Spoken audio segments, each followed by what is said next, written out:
Welcome to my channel Hindi needs. Friends, आज हम पढ़ेंगे एक नया विषय और हमारे विषय का नाम है सर्वनाम। आइए शुरू करते हैं। राधा नाश्ता कर रही है। राधा हर रोज विद्यालय जाती है। कक्षा में रेनू राधा के साथ बैठती है।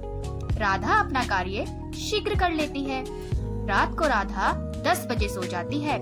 राधा की माताजी राधा को 6 बजे उठाती है। फ्रेंड्स, क्या आप सभी को ये पढ़ने में थोड़ा सा अटपटा लगा? आइए समझते हैं कैसे। तो फ्रेंड्स, राधा नाश्ता कर रही है। वह हर रोज विद्यालय जाती है। कक्षा में रेनू उसके साथ बैठती है। वह अपना कार्य शीघ्र कर लेती है। रात को वह 10 बजे सो जाती है। उसकी माताजी उसे 6 बजे उठाती हैं।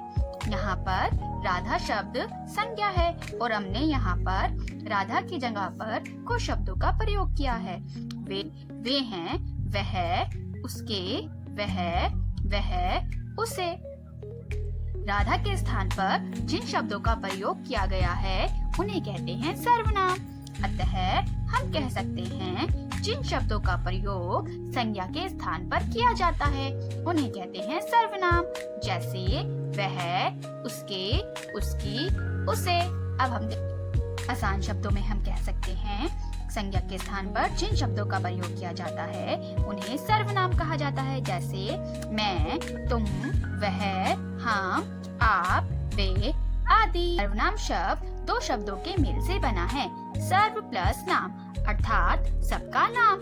इसका अर्थ हुआ कि सर्वनाम का प्रयोग सभी प्रकार के संज्ञा शब्दों के लिए किया जा सकता है। ध्यान रहे, सर्वनाम शब्दों का रूप वचन के कारण बदल जाता है।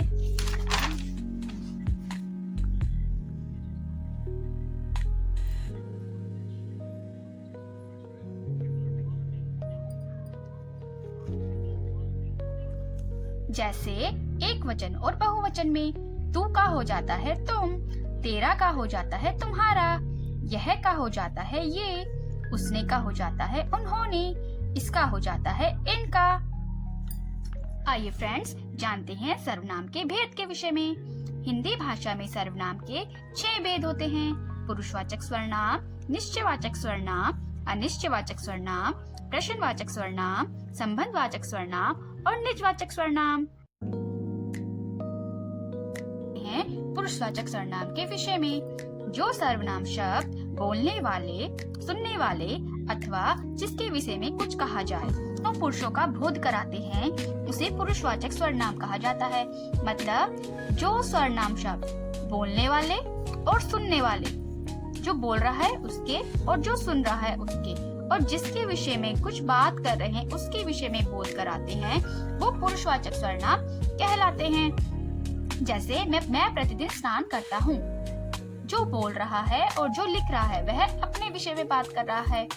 वह प्रतिदिन विद्यालय जाता है, किसी तीसरे व्यक्ति के विषय में बात की जा रही है। तुम प्रतिदिन व्यायाम करो, यह जो सुन रहा है उसके विषय में बात की जा रही है।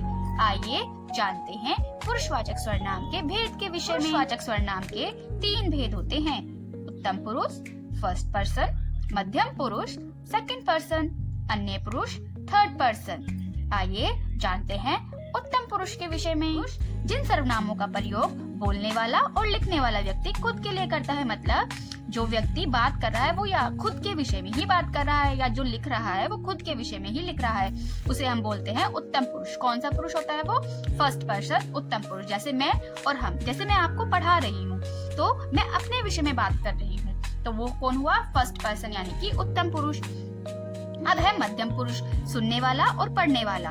ठीक है, जो व्यक्ति सुन रहा है और पढ़ रहा है, जो बात कर रहा है वो नहीं, जो सुन रहा है और पढ़ रहा है वो कौन है?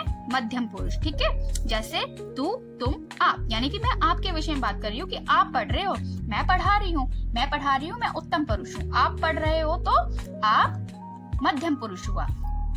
अन्य पुरुष, बोलने वाला अथवा लिखने वाला व्यक्ति सुनने व पढ़ने वाले के अतिरिक्त किसी अन्य व्यक्ति के लिए बात कर रहा है। मतलब अब आपको मैं पढ़ा रही हूँ और आप पढ़ रहे हो और कोई तीसरे व्यक्ति के विषय में अगर हम बात कर रहे हैं तो वो होगा अन्य पुरुष।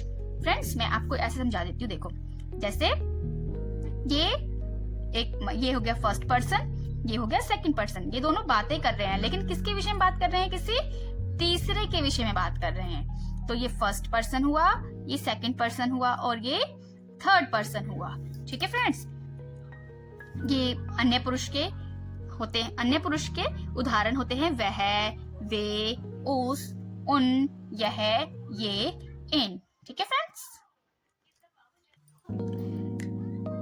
दूसरा भेद होता है निश्चयवाचक सर्वनाम। जिन सर्वनाम शब्दों में पास अथवा दूर की किसी वस्तु या व्यक्ति का निश्चय बोध हो, उन्हें निश्चयवाचक सर्वनाम कहते हैं। जैसे यह, ये, वह, वे। मतलब जब हम किसी चीज के बारे में बात कर रहे हैं और वो निश्चित है कि हम उसी चीज के बारे में बात कर रहे हैं, तो वो होगा निश्चयवाचक सर्वनाम। जैसे अब ध्यान देना, यह, वह, ये, इन, ये सब अन्य पुरुष के भी होते हैं। अन्य पुरुष में हम किसी व्यक्ति के बारे में बात करते हैं, जबकि हम निश्चयवाचक में किसी वस्तु का बोध करा रहे होते हैं। ठीक है, अन्य पुरुष में हम किसी व्यक्ति के बारे में बात कर रहे होते हैं, जबकि निश्चयवाचक सर्वनाम में हम किसी वस्तु के बारे में बात कर रहे होते हैं। अब देखो, ये देखो, वह जा रहा है, तो हम किसी की बात कर रहे हैं, तो वो क्या है? ये पुरुषवाचक सर्वनाम है। पुरुषवाचक सर्वनाम में अन्य पुरुष। ठीक है।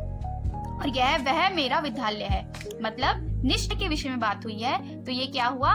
निश्चयवाचक सर्वनाम। भेद है अनिश्चयवाचक सर्वनाम। जो सर्वनाम शब्द अनिश्चित प्राणी, पदार्थ अथवा वस्तु के बदले प्रयोग किए जाते हैं, उन्हें अनिश्चय कहते हैं। निश्चय सर्वनाम में क्या था कि उसमें जो जिसके बारे में हम बात कर रहे हैं वो निश्चित है, और यहाँ पर अनिश्चित होगी। जैसे कोई, कुछ, बाहर कोई खड़ा है, कोई खड़ा है, ये नहीं पता कौन खड़ा है, तो ये क्या हुआ? अनिश्चित हुआ। दूध में कुछ गिर गया है, तो ये भी निश्चित नहीं है, तो ये भी अनिश्चितवाचक सर्वनाम होगा। एक बात का ध्यान रखिएगा फ्रेंड्स, कोई सर्वनाम शब्द का प्रयोग व्यक्ति के लिए किया जाता है, जबकि कुछ सर्वनाम शब्द का प्रयोग हम किसी पदार्थ, कोई बाहर खड़ा है वो व्यक्तिवाचक सर्वनाम होगा, जबकि दूध में कुछ गिर गया है वो पदार्थ के लिए यूज होगा। अब हम जानते हैं प्रश्नवाचक सर्वनाम के विषय में। शब्द प्रश्न के रूप में किसी संज्ञा शब्द के स्थान पर प्रयोग किए जाते हैं, उन्हें प्रश्नवाचक सर्वनाम कहते हैं। जैसे कौन, क्या। जब जहाँ पर कोई क्वेश्चन हो रहा हो, वो कौन सा सर्वनाम होगा? प्रश्नवाचक सर्वनाम। जैसे कौन खेल रहा है, क्या खरीदने आए हो, ये सब क्या है? प्रश्नवाचक सर्वनाम। बंधवाचक सर्वनाम। दो शब्दों में आपसी संबंध का बोध कराने वाले शब्द। जब दो शब्दों में आपसी संबंध का बोध कराने वाले शब्द आते हैं, वो होते हैं संबंधवाचक सर्वनाम। ठीक है, ये प्रधान वाक्य को आश्रित वाक्य से जोड़ते हैं। जो हमारा मेन वाक्य होता है उसको आश्रित वाक्य से ये जोड़ते हैं। जैसे जो, सो, जिसकी, उसकी, जैसी, वैसी, जितना, उतना आदि। जैसे अब इसके देखिए, जितना ध्यान रखोगे उतना फल पाओगे। यहाँ पे दो सेंटेंस को जोड़ा गया है, जितना ध्यान रखोगे उतना फल पाओगे, तो ये हुआ संबंधवाचक सर्वनाम। अब ये जितना पढ़ोगे उतना अच्छा परिणाम होगा। यहाँ पर भी दो वाक्यों को जोड़ दिया गया है, तो ये कौन सा हुआ बेटा? संबंधवाचक सर्वनाम। लास्ट है निजवाचक सर्वनाम। जो सर्वनाम शब्द वाक्य के कर्ता के साथ अपनत्व दर्शाने के लिए प्रयोग किए जाते हैं, उन्हें निजवाचक सर्वनाम कहा जाता है। जैसे स्वयं, खुद, आप, अपने आप आदि। मतलब यहाँ पर जो कर्ता है वो अपनत्व दर्शाने के लिए प्रयोग करेगा, कर्ता के अपनत्व के लिए, यानी कि खुद के लिए हम प्रयोग करेंगे। जैसे मैं अपना काम स्वयं करती हूँ, तो मैंने ये अपने लिए प्रयोग किया है, तो यहाँ पर क्या होगा बेटा? निजवाचक सर्वनाम। रखिएगा, आप शब्द का प्रयोग पुरुषवाचक, आदर्शसूचक और निजवाचक दोनों प्रकार के सर्वनामों के रूप में किया जाता है। जैसे आप इधर आइए, ये पुरुषवाचक हो गया, ये हम किसी को बुला रहे हैं। आप यह काम कर दीजिए, ये भी पुरुषवाचक हो गया। ठीक है, यह काम वह अपने आप ही कर लेगा, ये निजवाचक होगा। यहाँ पर अपने आप ही कर लेगा, तो ये क्या हुआ बेटा? ये हुआ निजवाचक सर्वनाम। ठीक है, मैं अपने आप ही चला जाऊंगा, यहाँ पर भी हमने अपने लिए प्रयोग किया है, तो ये क्या हुआ? निजवाचक सर्वनाम। यहाँ पर आप शब्द दोनों चीजों में यूज होता है, पुरुषवाचक सर्वनाम में भी और निजवाचक सर्वनाम में भी। सर्वनाम के संबंध में कुछ विशेष बातें निम्नलिखित हैं। अब इन बातों को ध्यान से सुनिएगा। कुछ सर्वनाम पुनरावृत्ति के द्वारा अर्थ में विशेषता ला देते हैं। जैसे जो काम समाप्त कर ले घर जाता जाए, किस किसने गृह कार्य नहीं किया, कौन कौन, तुम्हारे घर कौन कौन आए हैं, कुछ मैंने देखा और सुना, तुम्हें कुछ बता सकता हूँ, क्या तुम बाजार से क्या लाए, कोई वहाँ कोई नजर आ रहा था, कोई ना कोई कोई ना कोई तो तुम्हारे घर जरूर पहुंचेगा। फ्रेंड्स, आज हमने सीखा संज्ञा के स्थान पर प्रयोग होने वाले शब्द सर्वनाम। शब्दों के दोहराव व भाषा को आकर्षित व सरल बनाने के लिए सर्वनाम शब्दों का प्रयोग किया जाता है। सर्वनाम के 6 भेद होते हैं: पुरुषवाचक, निश्चयवाचक, अनिश्चयवाचक, संबंधवाचक, प्रश्नवाचक, निजवाचक। पुरुषवाचक सर्वनाम के 3 प्रकार होते हैं: उत्तम, मध्यम और पुरुषवाचक। तो शब्द का प्रचलन अब बंद कर दिया गया है या बंद हो गया है। इसके स्थान पर तुम या तुमने, तुम्हारे सर्वनामों का प्रयोग किया जाता है।